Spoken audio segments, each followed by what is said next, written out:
we want? Rent control! When do we want it? Now! Hey Maria, great to see you. Yeah, I'm looking forward to the reunion. My mom mentioned you have a big day today, so I thought I'd come down and check it out. Yes! Our team is heading over to Olympia right now to rally for rent control. Seems like rents are going up a lot around here, like they are across the country. Yep.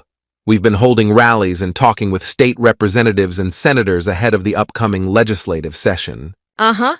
And supporters have been testifying at local city and county council hearings around the state. It's impressive that you've built such a strong support base, but I'm not sure this is the best way to address rising rents. What's your concern? Our class reunion has me remembering some of our classes. Remember when Mrs. Lee started that grease fire in our science class? She asked us for the first thing that came to mind to put out the fire. Yes! We all said throw water on the fire. Right! And Mrs. Lee demonstrated that pouring water on a grease fire makes it worse because Instead of putting the fire out, the water superheats, explodes, and quickly spreads the fire. Precisely! So we've definitely got an urgent situation with housing costs. But our first reaction, to enact rent controls, will just make a bad situation worse. Why is that? Well, rent controls are simply price controls on housing. And remember how Mr. Addis spent a whole week on price controls in our economics class? We went through the history of price controls and why in every case they did not work. Remind me why not. Well, first of all, in the case of housing, some very quick actions can be taken when rent controls are enacted. Developers who are completing what were planned to be apartments instead put them on the market as condos. Even just talking about rent control will push investors away from housing. Property owners who were planning to build housing will invest in something else, like warehouses or small business offices. Some even take their investment to another state. So you mean our work over the past few years on rent control is already having an impact, but a negative one? Yes, housing starts drop, where rent control is even just under discussion. And each year after that, few rent-controlled units are built. But it gets even worse. How can that be? In the long run, not only the quantity, but also the overall quality of housing will decline in a rent-controlled market. Some property owners simply won't be receiving enough rent to make repairs.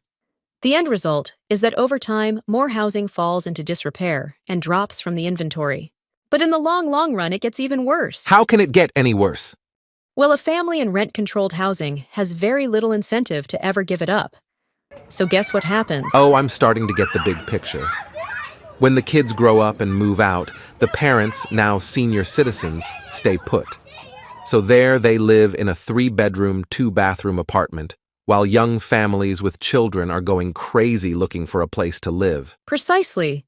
And since rent control makes the housing shortage worse, maybe your collective efforts should shift to supporting legislation that increases the supply of housing.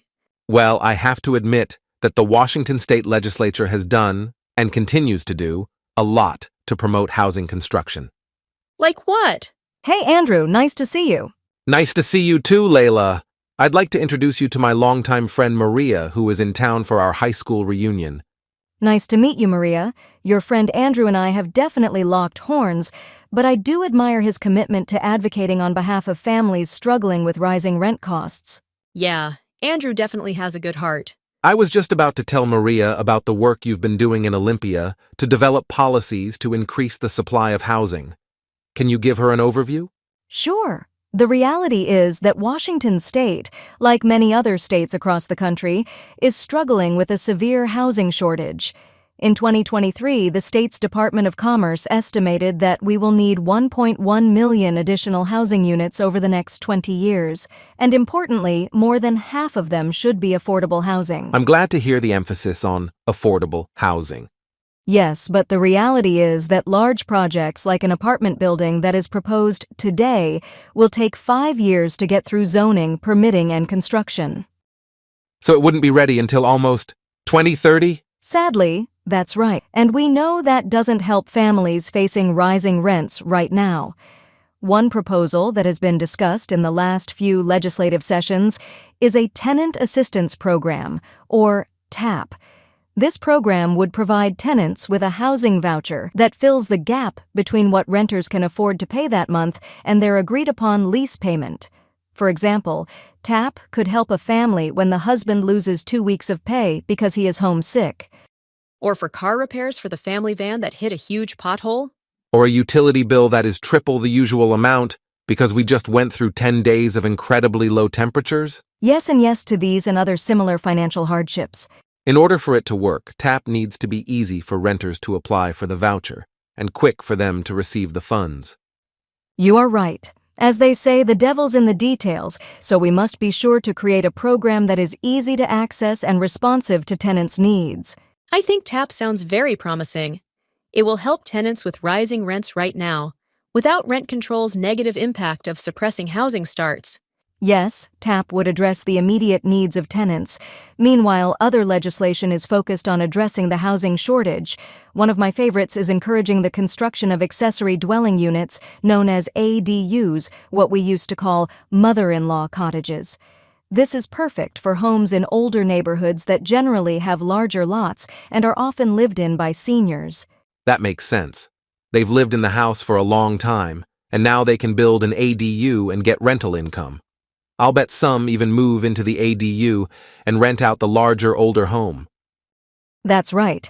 Another zoning law change signed in 2023 makes it easier to build what we call missing middle housing in areas zoned for single-family homes. So that would be housing like duplexes and triplexes in areas zoned for single-family homes?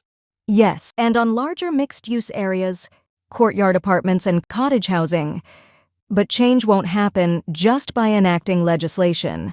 That's where the Multifamily Housing Property Tax Exemption Program comes into the picture. It provides funding for local governments to give tax exemptions for rehabilitation of multifamily residential properties. Andrew, that's like the duplex you and I were talking about earlier that fell into disrepair. This program also supports new construction as well as the conversion of existing properties. Downtowns across the country are dealing with office buildings that didn't return to normal occupancy after COVID. Seattle has announced that it is looking at rolling out incentives to convert commercial properties into housing to rebuild its once thriving downtown back into a vibrant community. Wow, I'm feeling a lot more hopeful now. It looks like a lot of thought and energy is being devoted to addressing our state's housing shortage. Washington State ranks 45th in the nation for housing affordability, but Maria has driven home for me that calling for rent control is just making that matter worse. Thank you, Layla. Layla, for your time. It was my pleasure. And thank you, Andrew, for your work to uplift voices in our community that need to be heard. So, Layla, I guess I'll be singing a new housing tune of United We Stand, Divided We Fall. Sounds good? I'll be singing harmony. What do we want? Affordable housing. When do we want it? Now!